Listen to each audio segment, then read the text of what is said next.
Assalamu alaikum. Today the Arabic lesson is very important. النهارده الدرس العربي مهم قوي. Now we will learn how to say this sentence in Arabic. I want to dive in the Red Sea. The verb to dive in Arabic is يغوص. يغوص. See بحر. بحر. color, the red color, red. أحمر. أحمر. the Red Sea البحر الأحمر. So I will say this sentence. I want to dive in the Red Sea.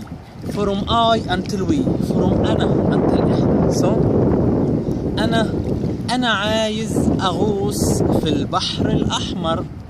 For أنت عايز تغوص في البحر الأحمر. Again أنت عايز تغوص في البحر الأحمر. For أنت عايزة تغوصي في البحر الأحمر. انتوا عايزين تغوصوا في البحر الأحمر. هو عايز يغوص في البحر الأحمر. هي عايزة تغوص في البحر الأحمر. هم عايزين يغوصوا في البحر الأحمر.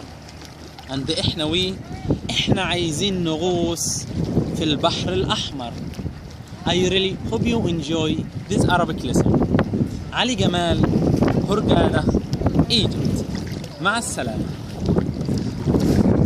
ألف باء تاء ثاء جيم حاء خاء دال ذال راء زاي سين شين صاد ضاد طاء عين غين فاء قاف كاف لام ميم نون هاء واو ياء